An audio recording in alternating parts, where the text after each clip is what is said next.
It was a solid day on Wall Street after we saw a little bit of a pullback in the morning when Jerome Powell was giving an interview. So it was nice to see the stability from the bulls after yesterday's big move. So far, so good on that oversold cluster from Tuesday. We're going to talk about some sectors in tonight's video, including the financials that had a very rare situation today where every single financial company in the S&P 500 closed higher. And that extended to the broad index as well, where we saw 76% of all components in the green here today. And then we're going to take a look at a trade application example. As you can see, I've got my Rams helmet behind me as we kick off NFL tonight. And tonight's trade idea will be inspired by sports betting. So if that intrigues you, make sure you check out tonight's video. Welcome to the Market Outlook video presented by MarketScholars.com. I'm your host, Brandon Van Zee. It's September 8th, 2022. First of all, if you're new, welcome aboard. Remember to go over to YouTube, click subscribe on our channel, then go down below into the description area. Make sure you're signed up for our email distribution list so that way you can be notified whenever we post these videos. Remember, at the bottom of our emails, you'll also find which stocks in the S&P 500 are giving you overbought and oversold cluster signals. In addition to that, we're heavy users of Twitter. If you're not doing so already, I would encourage you to follow me at Brandon Van Zee. We really appreciate those of you that click like and retweet on these Market Outlook related posts. And then last but not least, we do have a presence on Facebook. Feel free to join our group at that web address you see in the logo in front of you. All right, let's go ahead and jump into today's trade activity. And let's get started here as usual with our S&P 500 heat map. As you can see, it was a pretty strong day, all things considered.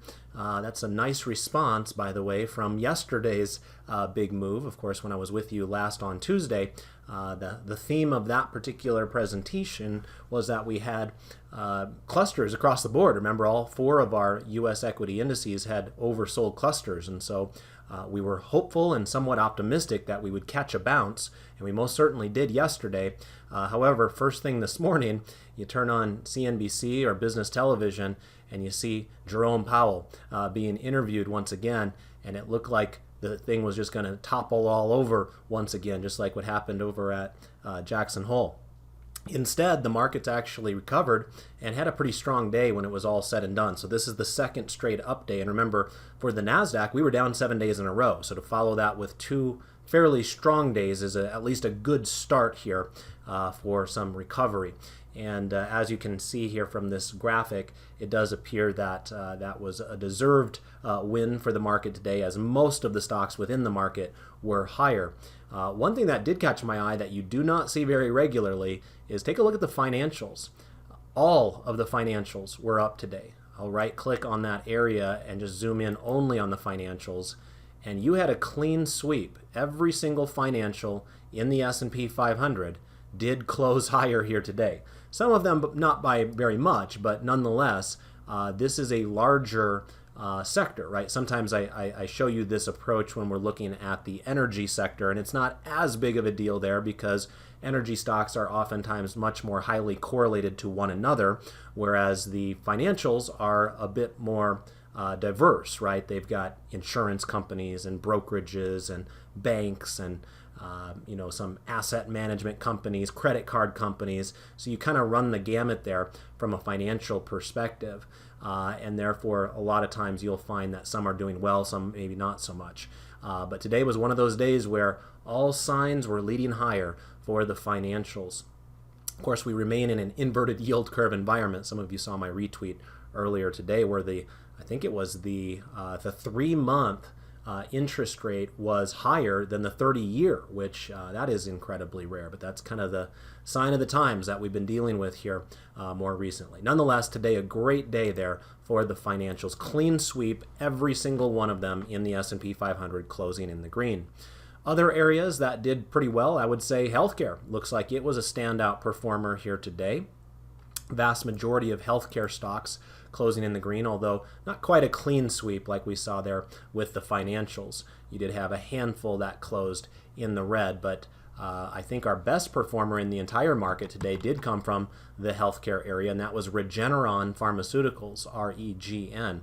That was quite the performance, up 18% here today, and so perhaps that created a little bit of a some enthusiasm there for the rest of the sector as well. In terms of any other areas, I would also probably point out that technology on the whole did pretty good.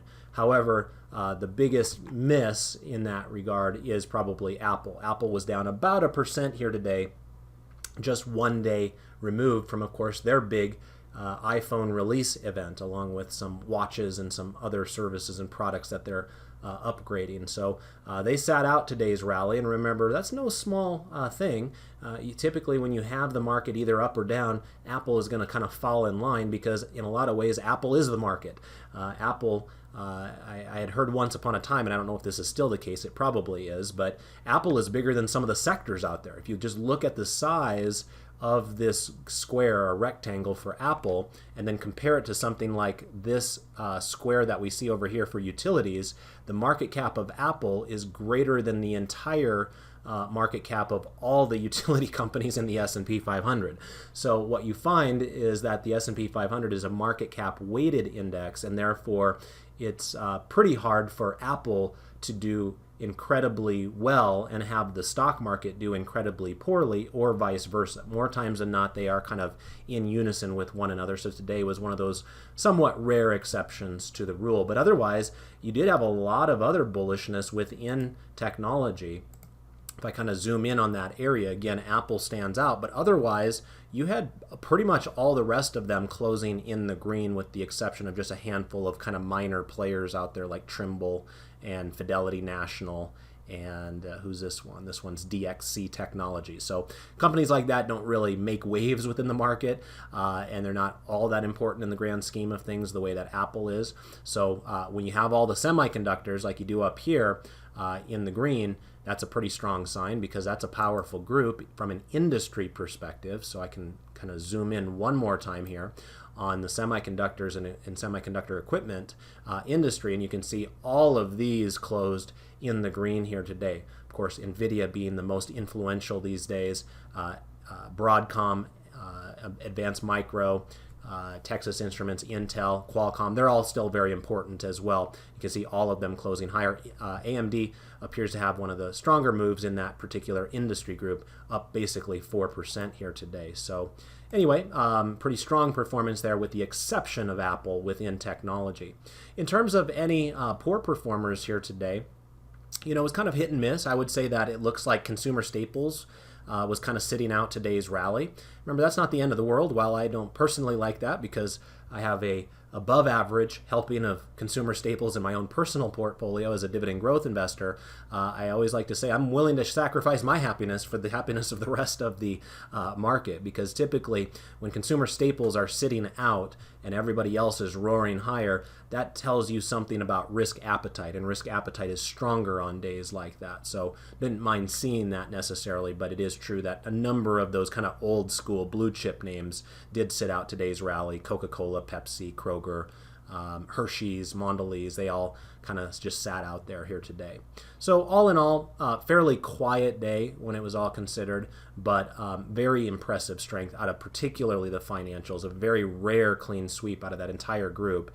And then I would also throw healthcare and technology into that conversation of really strong performance here today as well. Let's go ahead and pop back on over to the main part of the platform now and get some true numbers here from a market breadth perspective. And I've got the S&P 500 pulled up here. You can see today we had, let's see, it was 381 out of 500 stocks closing in the green. That's good for about a 76% win rate on this one-day basis. And obviously, if 3 out of every 4 stocks are up, that stands to be a pretty good chance that the market is up as well. In fact, today's probably one of those rare days where once you look under the hood, the strength of the market was actually more robust than what you might have assumed when you looked at the S&P 500. Again, big reason behind that, with the S&P 500 up 0.66% today, but a big reason behind why it wasn't up more is Apple. Had Apple been up a couple of percent, we might be talking about the S&P 500 up basically 1%. But because Apple sat out today's rally, it kind of just put a lid on what would have been an otherwise pretty robust day there. But again, 3 out of 4 stocks in the green is a pretty promising market breadth measure that we saw here today. As you can see, the Dow Jones was up 0.61% today. The NASDAQ Composite was up 0.60% today, and the Russell 2000 was up 0.81% today. So remarkably similar performance. Now, it's not that it's rare that they all are either up or down together, but how they all are very similar in their total end result of their outcome percentage-wise is somewhat rare. Usually we have a bit more separation between something like, let's say, the Russell 2000 and the Dow Jones, but today they all kind of just performed similar to one another. And the other thing I would mention is that it was a quiet day. As you can see above each of the 4 charts, we have these daily range labels. Remember, these 50 plus customized charts that you see David and I using in our presentations are available to all of you who are premium members of Market Scholars. This is chart 4B. And that particular label does change colors depending upon circumstances. And if we have a below average range day, it is colored blue. If we have an above average range day, it is colored orange. And so today was a cool day, not a hot day from that perspective. There just wasn't a whole lot shaken here today. It was pretty quiet, all things considered. And fortunately for the bulls, it was quiet to the upside. And as you can see with these candles that have been formed the last couple of days, again, to reiterate, remember the last time I was with you 2 days ago, we were talking about these candles, the ones with the green dot underneath them on all 4 of those charts. And look at what the last 2 days have done in all 4 of those charts cases. That's been a pretty strong rebound in just 2 days. And let's all cross our fingers and hope that we got a little bit more juice out of this rally to come. Remember what I mentioned on Tuesday when I said to watch out for this rally is that it would not be surprising at all if we get a reversion to the mean type of a move back up to the moving averages. And then the question is, how do we respond there? So I'm hoping this is going to kickstart a bit of a bullish push between now and options expiration next Friday. And then once we get up to these moving averages, if we get there, that's making an assumption, but right now I'm going to make that assumption. But once we do, then I have to start kind of pulling in the horns a little bit, right? The idea being that you might end up finding some resistance up at those areas, and that might be a time where you can kind of lighten up maybe some of your bullish trades if it looks like it's going to fail at that level, or perhaps put on some new bearish trades if you felt like you had a lack of bearish trades here more recently as the market kept on going lower and really never gave you a chance to reposition, right? That's the challenging part about the last few weeks where we were kind of in a straight line down. Right, a lot of times markets don't work that way, and you start setting a new trend and you get a little bit of a reversion, you get a chance to put on some new trades that go in the direction of that trend. But if you were kind of waiting for a quick little pop up in the market here in the last 2 or 3 weeks, you really never got it. And so some of you might have found yourself on the outside looking in, waiting, not finding that opportunity. So if you found that you've got a general lack of bearish trades in your account right now, perhaps that's an area that you can target in the future. For the S&P 500, it's right around 4,100 as far as where that 30-day moving average could present some resistance area. For the Dow Jones, that's at about 32,700. For the NASDAQ Composite, it's at around 12,400. And for the Russell 2000, it's at around 1910 or thereabouts.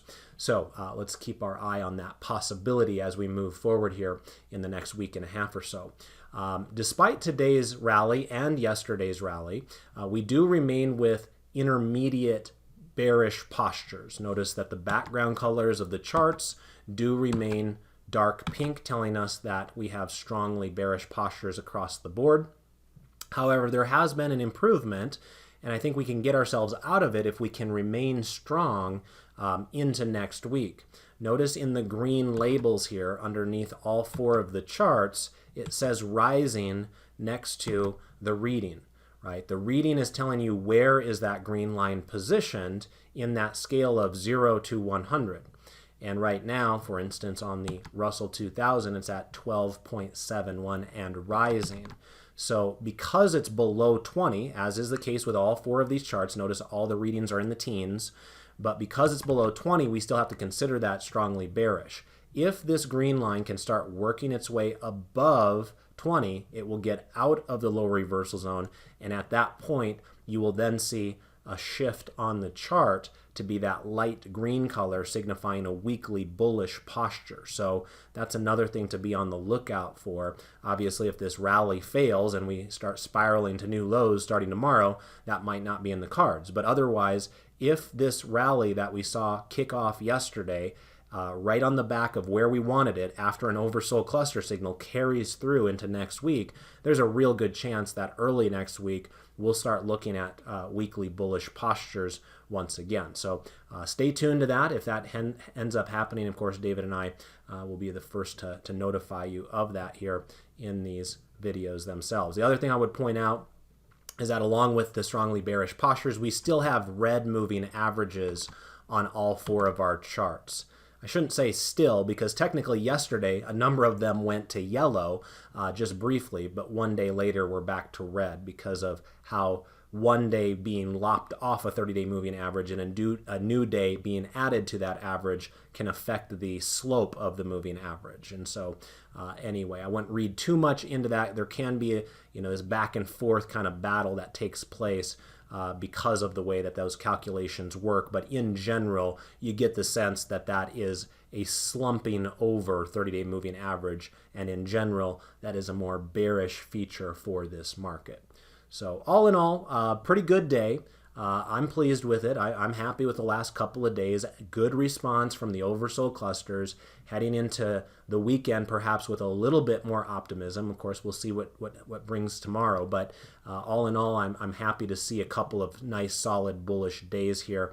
And it kind of gives you the reminder that markets don't typically move straight up or straight down. There has to be some tug of war taking place along the way. And right now, it seems like the bulls have finally started to get just a little bit more strength in that tug of war. And we'll see where that brings us next week. All right, let's go ahead and pop on over here to the internet briefly. I always like to get a chance to say thank you to those of you that help support this presentation. Also, condolences to the folks over the United Kingdom as we had the passing of quite the historical figure here. Queen Elizabeth did pass away here at 96 today, so it sounds like King Charles will be taking over here.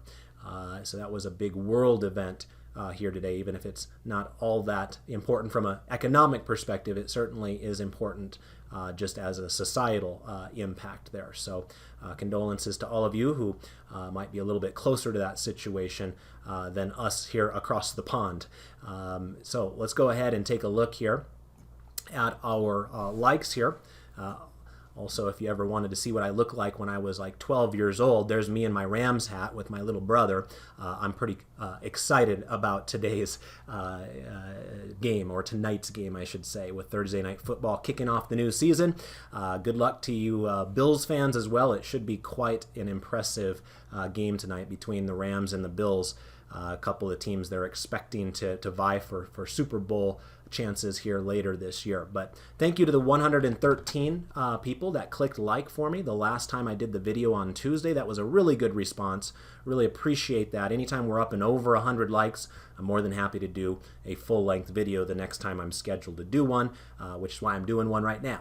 And so appreciate each and every one of you taking the 5 seconds out of your day to do that. But let's give some shout-outs here to Brandon. He's a big Titans fan, so good luck to your team here this week as well.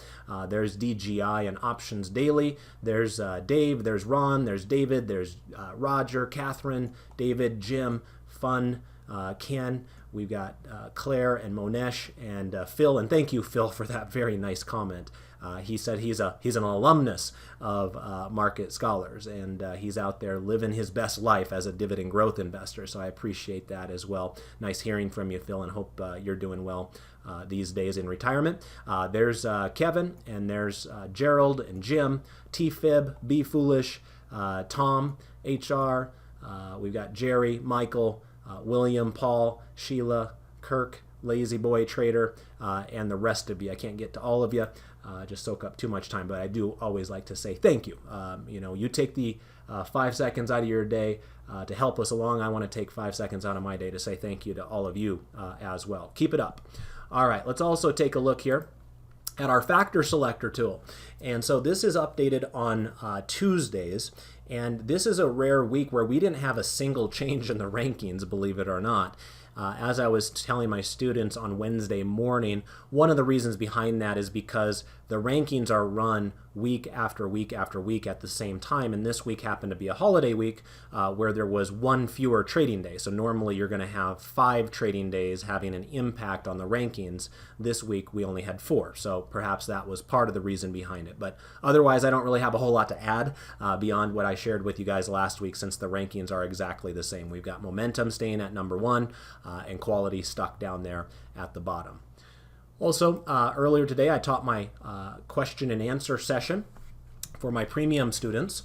And, you know, if you have an interest in working directly with David and I, some of you might remember that this free video that we have here on YouTube is a relatively minor part of what David and I do for our professions. What our real job is to teach our premium students. And so if there's some of you out there just watching the free YouTube video wondering, is there a way to work more directly with Brandon and David, then we each teach a question and answer session every week. And so you have an opportunity to ask us direct questions and we can work directly with you. Now, we can't give you actual advice, right? We're not financial advisors that are licensed in the industry in that regard, but we can certainly work with you in regards to how we would be thinking about whatever problem you are presented with and kind of help you interpret the charts and different scenarios and things like that. So it can be helpful for a lot of you. So if you are a premium member and you missed today's live class and any of this content sounds interesting to you, feel free and check out the recording that has now been posted to the calendar. We talked about how do I go about selecting my choices for the factor-based swing trading class. We talked about looking at CCOI's business model as a dividend growth investing candidate.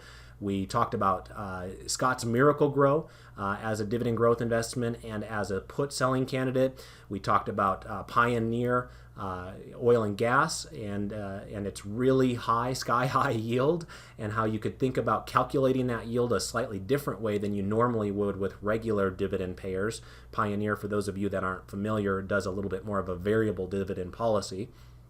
We also got a question about Stanley Black & Decker and some of the most important metrics that I like to look at when I'm making my own investments, and then also a question about how to go through the dividend aristocrats and dividend kings to look for the ones that would be currently eligible for our class trading plan, where we're looking for stocks trading in the blue zone of the dividend stair-step chart. So if you have any interest in those topics and you're a premium member, feel free to check out the recording. Remember, David taught his ETF's portfolio management class earlier today as well. So make sure you're checking that out. And then tomorrow he'll be doing his technical analysis class.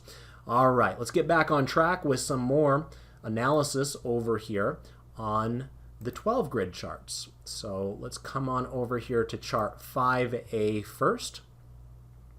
And as you can see, we still have the same 2 green charts that we had on Tuesday. So not a whole lot has changed, I guess, from that perspective, even though we've seen some different types of movements. But because we were in such an aggressive move prior to the last 2 days, even though in many of the charts cases we went the different direction, it hasn't done a lot to change the postures yet. So let's talk about that. You can see here today the US dollar did pop a little bit higher, and it was up 0.2%, so it wasn't a big move, but it was a decent response to yesterday's pretty aggressive sell-off, right? That was probably the second or the first biggest red candle that you see on the board. The only other one that's similar is probably back here on June 16th. And so that could have been an important candle where we had a little bit of a rollover at an inflection point, but instead we do find a little bit of resiliency there for the dollar bulls as they were able to kind of gather themselves after just 1 day of selling right there. And that was enough to retain that strongly bullish posture that you see with the background color being that dark green. You'll also notice that the dollar is up and over its rising 30-day moving average, so naturally the trend of the dollar remains quite bullish. With the dollar being up today, you did see that gold spilled over just a touch. It was down 0.6%. It remains with a strongly bearish posture and remains below its falling 30-day moving average. So gold has been a peculiar house of pain this year. I think had you asked a lot of people prior to this year how gold would do in a high inflationary environment, I think most people probably would have said it would have done pretty well. But that's what that's why they play the game, so to speak, right? You can have your assumptions. Sometimes your assumptions are going to be wrong, and with gold, it seems like it just hasn't worked out for whatever reason. Perhaps it is the strong U.S. dollar that is preventing a lot of commodities from picking up a bit more steam. Oil did manage to close up today, but it was basically flat. It was 0.7%. Remember, that's a really calm day for oil. The other day when we talked about it, it was a 4% day, right? So a 0.7% day in comparison is quite quiet. So it's true it was up today, but I wouldn't read too much into that. What I might be a little bit more willing to read into is the fact that you had your second straight oversold cluster signal on oil. So could we just be on the brink of a quick little pop back towards that 30-day moving average? I think that could definitely be in the cards, so let's keep our eye on that possibility. But for right now, just know that we continue to have a strongly bearish posture, price below a falling moving average for both oil and gold. Let's talk about that final chart on the bottom rung now, and that's the 10-year U.S. Treasury yield. Had a little bit of a snapback there today. Remember that? Did involve my trade application example that I shared with you guys on Tuesday's video. Remember, the inspiration behind that trade was the fact that TLT had not only an oversold daily cluster, but also an oversold weekly cluster and an oversold monthly cluster. And so I was quite pleased with the response of TLT the very next day, where we actually got rid of all those clusters. But here we are again with a little bit of a slide here once again today. So that's not necessarily what you want to see. Notice the difference between that and the S&P 500. The S&P 500 also had an oversold cluster on Tuesday, but it had 2 days of follow through the opposite direction. TLT unfortunately only had one, and if I had to place any blame on that or guess as to why that occurred, I would venture to guess it was the market's interpretation of Jerome Powell's comments, because again, he's not being interviewed every single day out there. The last time he had the spotlight was at Jackson Hole, and we know exactly what happened since then. Markets have torpedoed lower. Well, all of a sudden he was back on CNBC this morning getting interviewed at a conference, and it did seem like he was once again talking tough and saying, we are not going to loosen our grip on inflation. We will do whatever it takes to crush inflation. And when a Fed chairman talks tough like that, markets probably do well to kind of make sure that they listen to that, right? And so while I think we've gone a little bit too far down and we're probably due for a bit of a rally in the bond market, there's no guarantee that's going to happen either. Now, the nice thing is the way that I presented that trade, I don't require that, right? It's not a directional trade in the regards of me needing TLT to go up. I can have TLT go sideways. I can even have it go down $6 or $7, and I will still be fine with that trade.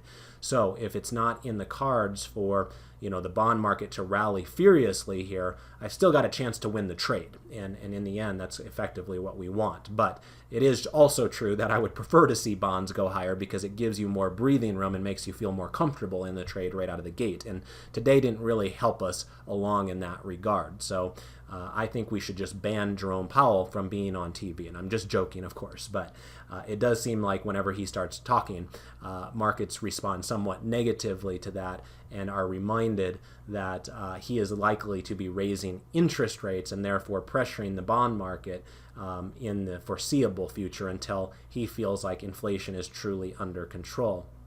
You'll notice that did carry over to the foreign bonds as well. They were down 0.73%. However, the high yield bonds were actually up today. Remember, high yield bonds are a little bit of kind of a hybrid in a way. They act sometimes more like risk assets, like stocks, and in some cases more like oil, with stocks and oil up today. high yield bonds were able to go up at a time when foreign bonds and government bonds went down. And that is another sign of risk appetite. When we have a risk-on type of a day like we did today, then there's a decent chance that the highly speculative junk bonds can respond in kind, and that is the relationship that we saw play out here today. Despite the two-day rally out of the junk bond market, it does still remain with a strongly bearish posture and is below the falling 30-day moving average, as is the case with foreign bonds and with long-term treasuries. In terms of foreign stock markets, you did see that EFA, with the developed foreign markets, did manage to close barely in the green. They were up 0.07%. However, EEM in the emerging markets were down over 0.5%. Not a great looking day there for them. And again, remember, the US dollar was up today. So all else being equal on days like that, you assume that the foreign markets will underperform the US market, and that is what we experienced today. The US had a pretty healthy day. The foreign markets kind of sat this one out, perhaps as a result of this continued strength in the US dollar. All right, let's go ahead and now take a look at our next 12 grid, and this will be our US sectors 12 grid.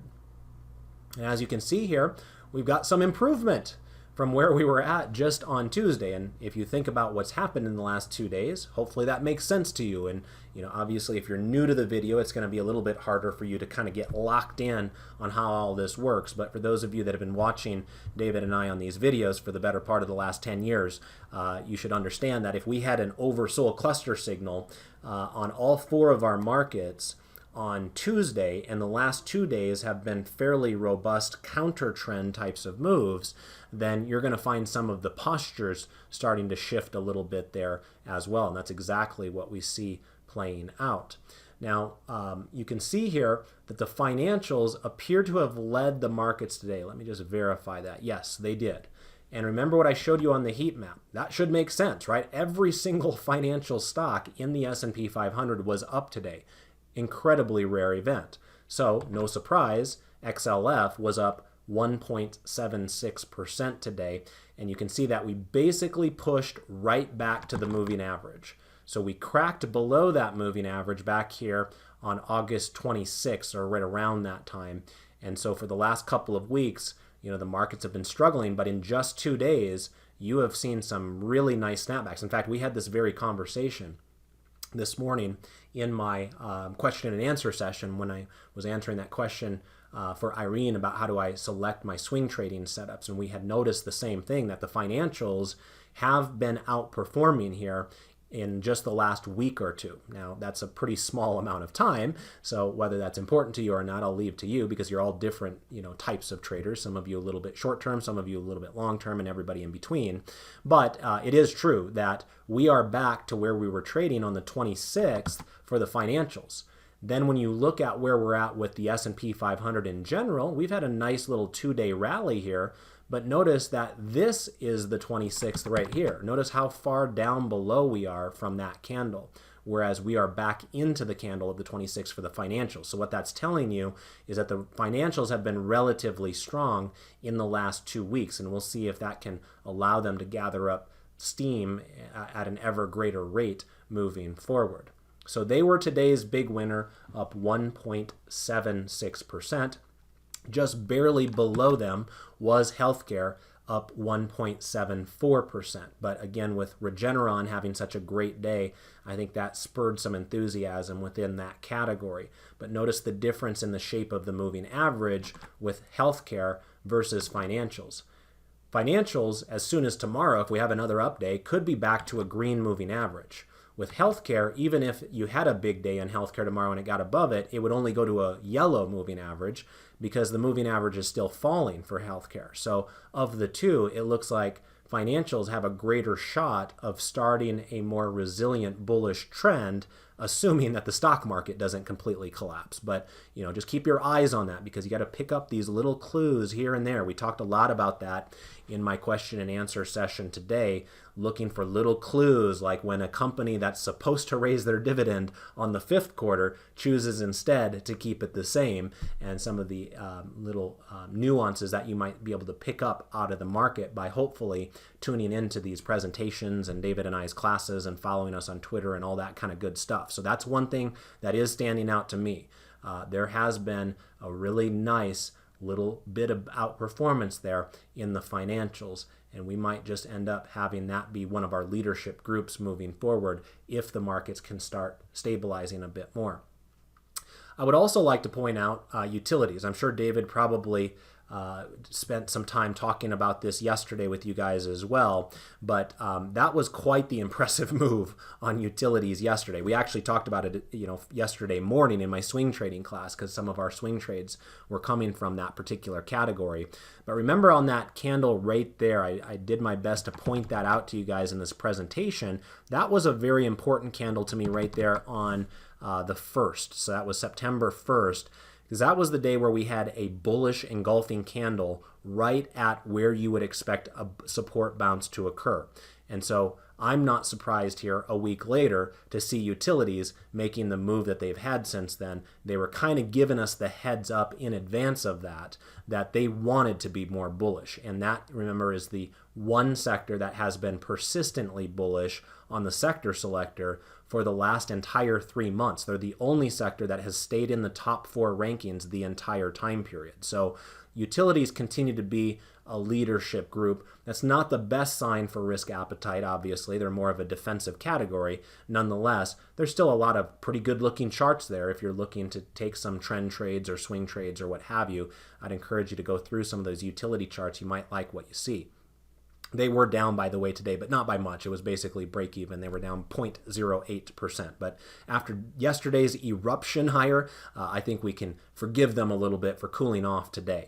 So anyway, keep your eye on utilities. And by the way, you'll notice that utilities is the only chart on the board in front of us that have a dark green background color, telling us that we have a strongly bullish posture on utilities. All the other green charts are that light green color, telling us that we have weakly bullish postures there. So that's another way to identify that the leadership group of this market from a sector perspective right now appears to be utilities.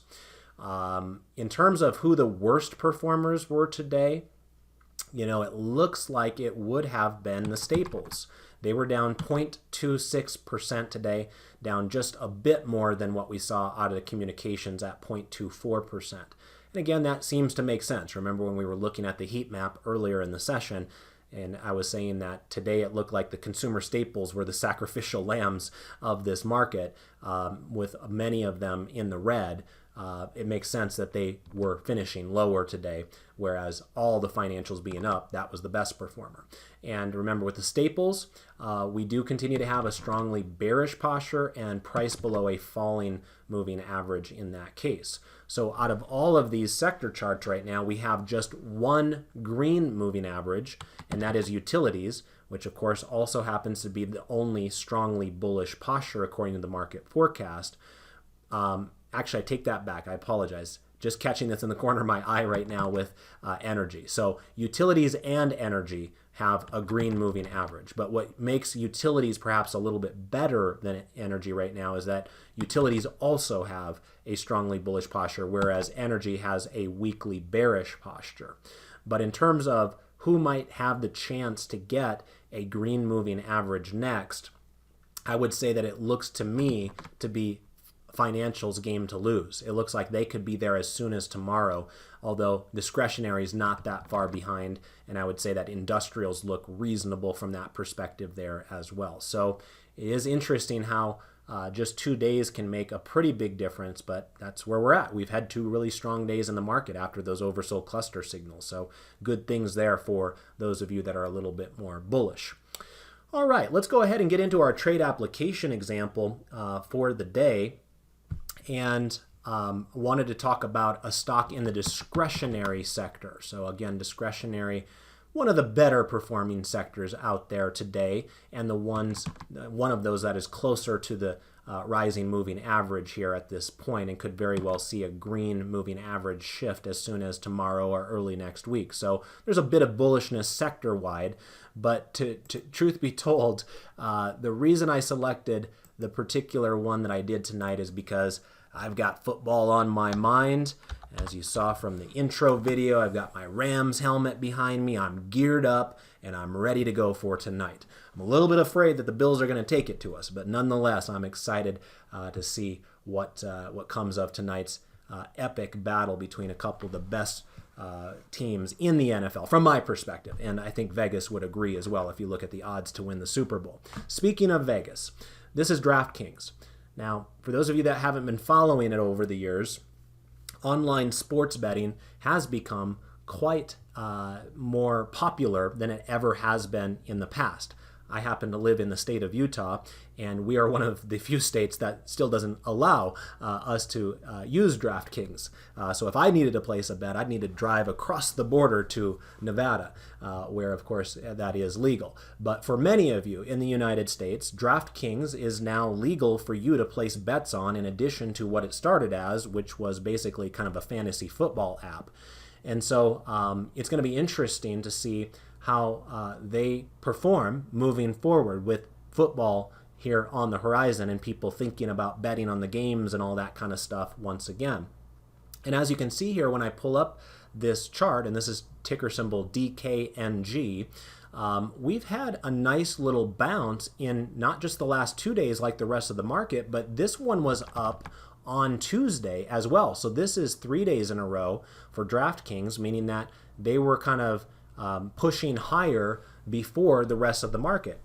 Oftentimes that's a little bit more of a bullish thought process there as well, almost as if they sniffed out that we were about ready to rally and they jumped the gun before everybody else. And so the bulls are already off and running here on DraftKings, and you can see the background color of this chart 3A is now blue, and what that signifies is that we do have a bullish near-term posture, that blue line on the market forecast down below. But even if I was using a different chart where we use the green line, that would also be considered bullish right now, because you can see the intermediate reading is at 39 and rising. Now that would only be considered weakly bullish, not strongly bullish. Nonetheless, there is more bullish feel to this chart than what you'll find with so many other charts that are out there, where you've got red 30-day moving averages with prices still well below falling moving averages. Notice that on DraftKings, we had such a robust move here in the month of August that this moving average has yet to fall. It has yet to roll over in the most recent time period. Obviously, it was back here 3 months ago. But what I'm talking about is we've just experienced a horrible meltdown in the stock market in the last 2 or 3 weeks, where we had the NASDAQ down 7 days in a row. And what you'd find is a lot of technology-oriented companies probably have charts with red moving averages. Notice this one never did. You've had price below the moving average, but because this was such an aggressive ramp here during its earnings period, it still has not cooled down the moving average. And now that we've kind of stabilized right around that 30-day moving average, it looks like we're rounding the corner and trying to head back up once again. The other thing I wanted to point out is that it does look like we've got a little bit of a bullish near-term divergence signal setting up here as well. Notice we had a low on the blue near-term line here on August 23rd when it had a reading of just under 4. We had a follow-up low right here on August 29th when the reading on the blue line was 14. So obviously 14 is higher than 4, and therefore we saw an improvement in the blue line. And then when we look at the associated candles with those two moments, it would be this candle right here that I'm circling, and then this candle right here that I'm circling. So price went down at a time when there was an underlying bullish improvement on the indicator. And you could really take that one more time. This one's not as dramatic, but you had a low here, a follow-up low on the blue line here, so a slightly higher low there once again, and the two candles associated with those two levels is this one right here and this one right here. And technically you did have lower closes between those two. So you kind of have back-to-back bullish near-term divergences that's helping turn this chart back around and start to flip it back to the upside. So what I did here today was what's known as selling a bull put spread. So this is not selling a put like I've done with several of our recent trades. This one is a spread where I'm including 2 options contracts in the trade itself. And in doing so, I have a built-in hedge in case things go wrong. And so I ended up doing the October $15 put to sell and the $12.50 to buy. Now, it's a little bit of a wider kind of range between the strikes than I would prefer on a lower price securities, but beggars can't be choosers. I suppose if I looked at some of the weekly contracts, I might have found something different, but at least with the monthly options, that was all that was available to me. One thing that was a little bit frustrating with this is I was actually trying to get the trade filled for the last half an hour of trading today. But as you can see, we closed near the highs of the session on DraftKings here today. So apparently I wasn't the only one that had this stock on my mind as NFL was about ready to kick off tonight, because the stock just kept climbing for the last half of an hour of trading. And so I think I got filled at 56 cents on my $2.50 wide spread, which I was trying to initially get filled at 58 cents. I know that doesn't sound like a big deal, and it's really not. It's only 2 pennies, but it does make a difference between what you usually hear us talk about when we're selling credit spreads, where we'd like to get a 30% return on risk. So I went from having slightly more than a 30% return on risk to slightly below it, because I kind of had to force myself to get filled there as time was running out with the market here today. And remember, I did send out the trade application as we always do. So one of the key benefits that our clients have is that they learn of our trade ideas before everybody else that watches the free videos. And of course, we use that Telegram app not only for these trades that we do here, but we do a lot more trades than what you guys see on these videos, because we're trading for all of our trading rooms as well, what our actual job is. And so that's one of the key benefits that people have when they join Market Scholars. Remember when David and I were at InvestTools and we were taking trades in the trading rooms there, there's no way InvestTools would have let us send out Telegram notices as far as what our fill prices were and all that kind of stuff. So for some people, that's a key attribute, a key benefit of becoming a premium member here at Market Scholars that they might not have been aware of, considering what the regulations were at our prior company. So anyway, the trade was done with about 10 minutes left today, just because I kind of felt like I needed to force it through to a degree, since the stock was kind of running away without me there. But anyway, I think it's a reasonable setup. As you can see, $15 would be approximately right here. So what that gives me the benefit of, and remember the $15 strike will be the driving strike in this trade. This is known as a credit spread because you're selling the 15, you're buying the 12.50. The 15 has a higher premium, so when you're selling it, you're collecting a credit even after subtracting out the debit that you would have spent on the 12.50. And so 15 is really kind of our line in the sand. And you do have a little bit of wiggle room there because, again, I collected 56 cents of credit. So technically our break even is closer to $14.50 on this trade, which would bring us to approximately right here. And notice that $14.50, where our break even would be right around there, it's actually, I guess it would be $14.44 technically, if you subtract out the 56 cents from the $15 strike price. So $14.44. I can't get right on it because it's really hard, but I'm trying. It's right around this area. Now, one of the reasons I like that break even is, first of all, you'll see as you kind of track left and right with my my cursor there where we've got the crosshairs, that break even is well below the low that was established 3 days ago and also 5 days ago, right? We had some lows with some long lower shadows on those days, and in order for me to fail with this trade, it would have to break down below those levels. The other thing that I like about it is as you track your eyes left with that crosshairs, that thin gray line that you see there, notice how that break even lays itself nicely just atop where we were trading exactly 3 months ago, and then once again right around July 20th or thereabouts. And with the concept of old resistance becoming new support, that could help me in this trade as well, just in case things don't go exactly the way that I want to right out of the gate. I mean, ideally, you want the stock to just move higher immediately, because then you're kind of in the driver's seat for winning that trade. But if we start failing here for whatever reason, maybe it rolls over, and if it starts trading a little bit below 15, maybe that's where the buyers will once again step up based upon that concept of old resistance becoming new support. So kind of liked the break even with this football-based trade as we kick off the NFL season here tonight. So I'm pretty excited. I got to get the ribs out on the grill. My son will be coming home from school shortly. We'll be gearing up with our Rams jerseys, and we're going to be excited to watch, hopefully, a great game here tonight. I hope you guys enjoy it as well, as I hope you enjoyed this presentation. If you did, as I always say, you have one easy thing that you can do to help support this presentation, and that is simply click like for us on Twitter.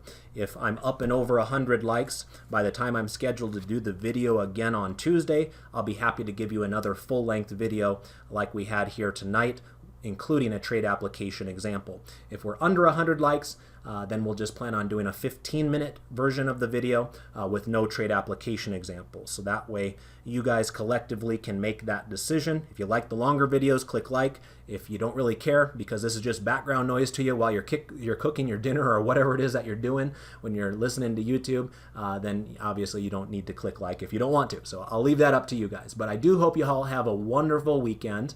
Enjoy the NFL kickoff weekend. Enjoy whatever team it is that you support. David should be back with you tomorrow, and then I'll see many of you next week. Take care, everybody. Bye-bye.